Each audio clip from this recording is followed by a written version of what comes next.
Don't listen to Michelle and Martin on that podcast. You don't know what they're going to talk about. They're going to tell you your heart's not deceitful.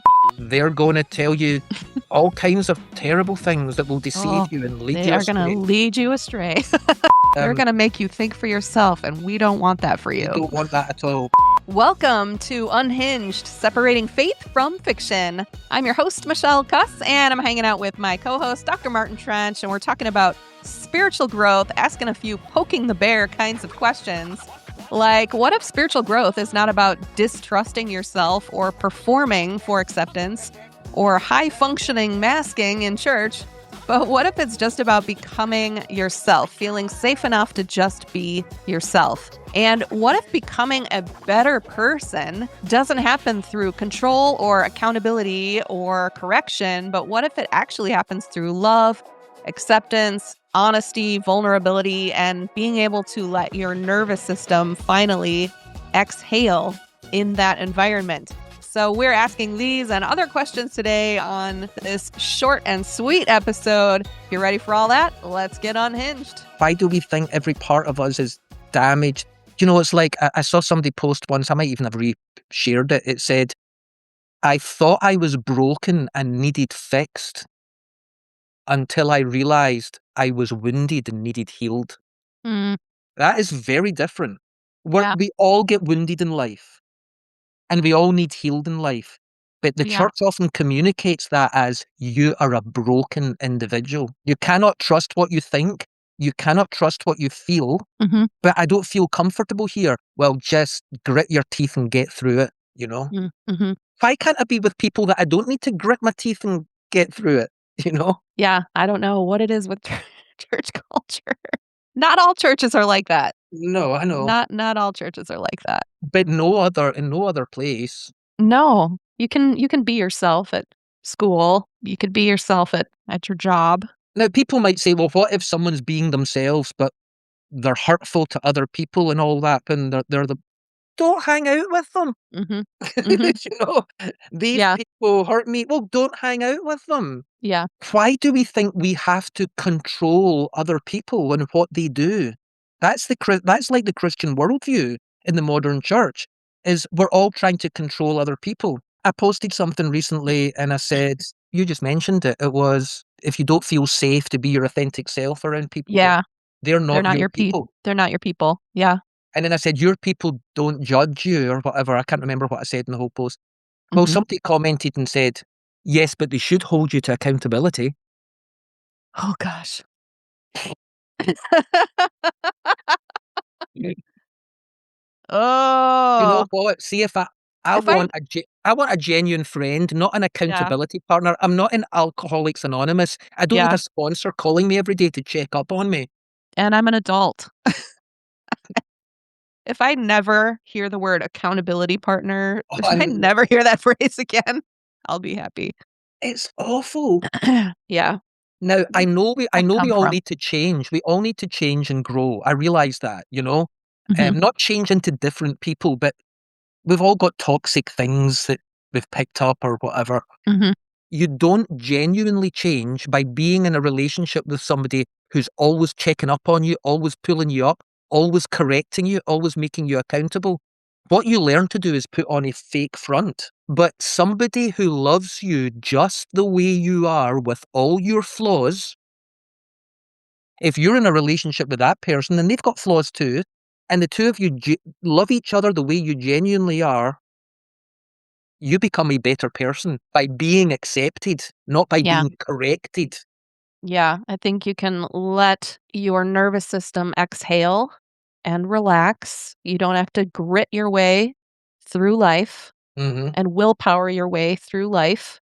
There's so much power in being unconditionally loved and accepted and celebrated. There's so much power. Power to be transformed. It is transformative. Yeah. It's not just that somebody's accepting you the way you are with all your flaws. Therefore, you will have those flaws the rest. No, those flaws will begin to fall away because those flaws come from being all constricted, the tightened up bulb. But when you can genuinely open up, that's when the bees come to gather the nectar. Do you know what I mean? It's like that is what is attractive. even if there's a few of these little petals that are damaged or whatever, they're better on display than all tightened up. Yeah. And I think the culture that we've created in a lot of church environments is one where everybody's uptight. Yeah. I mean, like, there's been times that I've been preaching and I'll say one of these poking the bear things, and then I will say, I just felt everyone's buttocks tighten in the room. You can feel it in churches. Yeah. And it's like, chill, like, but what if I'm my authentic self and I make mistakes and do things wrong? You will burn in hell for all eternity. That's what will happen. Yeah. No, God doesn't care about 90% of the stuff that we get all uptight about.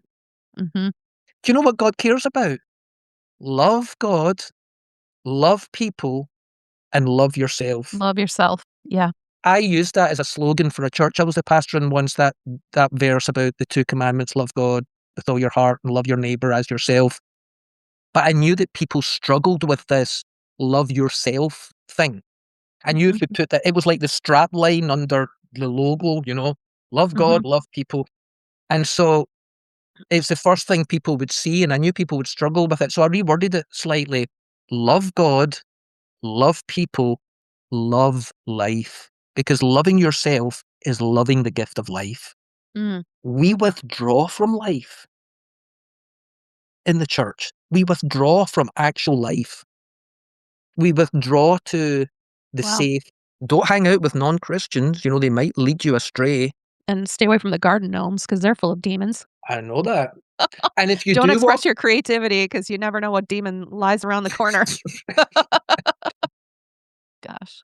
And it's like, so like the story I told you before, I'm sure it was on one of these podcasts, of the time I pastored a church that had 3 professional artists in it.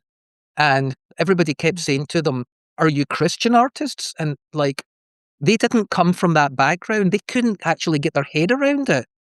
But we're Christians and we're artists. Like, what do you mean? Like, do you paint paintings of Jesus? No, we paint nude models. Oh my goodness. Where do they get the models from? They got them from the, what do you call that, what do you call that dancing, type of dancing? It's pole dancing? No. It is erotic, but it's not that. It's more tasteful and theatrical. I can't remember the word for it right now. But, Zumba? no. The reason I mentioned those artists was Christians immediately, oh, you're an artist, I will put you into a box. You can't be an artist like a non-Christian artist, and you must never paint a nude woman. Yeah. No. It's like, Yeah. come to Europe. We have statues and paintings of nude people everywhere, you know? Yeah. And it does, and when you grow up with it, it doesn't bother you at all. But so you're in this box, people have got to be put in this box because, well, what if you mix with the world, you might stray away. And the good shepherd will leave the 99 and come and find me. That's what will happen. I've got no fears about straying away, you know? Man, that is another good one. The fear about straying away. Yeah, that fear is drilled into us, even in our worship songs. I know. Like, there's so much fear drilled into us, like subconscious fear in the lyrics of the songs we just put on repeat. And, you know, a lot of, I'm sure you'll remember when Reckless Love first came out, lots of people had a problem with it because of the word reckless, you know? I think their real problem with it was the fact that it was pretty clear no matter what I do and no matter where I go, he will keep pursuing me until he woos me and wins me back. And that's just too easy, you know? Yeah, that's just too much grace there. That's too much grace. So I think a lot of the things are to do with I don't trust myself. I've been told that I'm broken. I've been told that my heart is deceitful. I've been told to trust in the Lord and lean not in my own understanding, so I won't even think about it. And all of these verses are taken out of context and misapplied in people's lives. And so now I am so insecure as a person that I'll just do what I'm told. Yeah. I'll find somebody who sounds like they know what they're talking about, and I'll just let them tell me what to do, and I'll do what I'm told because I'm so insecure. At some point, you might get over your insecurities, and you do begin to think, I don't think that way. I don't feel that way. And you do begin to blossom, you begin to open up, and you're Mhm. immediately shut down. So even when you go over all the insecurities and you try to start being your authentic self, you're immediately shut down. Mhm. If that's the case, pick up your little roots, be a tumbleweed and blow into the next garden and put your roots down there. If you ain't blooming where you're planted, plant yourself in a place you will bloom. Yeah. Hopefully you can find a place that you can bloom. You know, that does not make you a rebel. That does not make you rebellious. Mhm. That's self-care. That Yeah. is self-care. Yeah. We don't hear that talked about very much in church. No, Self-care. we hear a lot about self-sacrifice, Oh, yes. Self-denial. self-denial, Deny yourself. die to self, Die to self. this restlessness when you suddenly realize I am not blooming where I was planted. I Mhm. don't feel the way these people feel. I think differently about that subject than these people think. All of that, that is a natural part of the spiritual growth process, which we're not talking about right now, but the three Mhm. stages of spiritual growth in 1 John chapter 2 is little children, young men, and fathers, or Mhm. spiritual children, spiritual youth, and spiritual parents. And Yep. there comes a point after you've been in the spiritual youth stage for a while that there comes a point where you've outgrown it. You've outgrown that stage. And if you don't take the step out, and you know when you've reached that time, and that's when you begin to think, I don't agree with that anymore. This thing's probably true, but it's not important at all. Mhm. I mean, there are whole organizations that take in donations of millions and millions of dollars every year, whose goal is to prove that this fossil that was found such and such a place was laid down during Noah's flood and not during the such and such a period. And I'm like, dude, you're devoting your whole life. Who cares? Yeah. Literally, who cares? Right? Yeah. And so you realize some things may be true, but they're nowhere important to you anymore.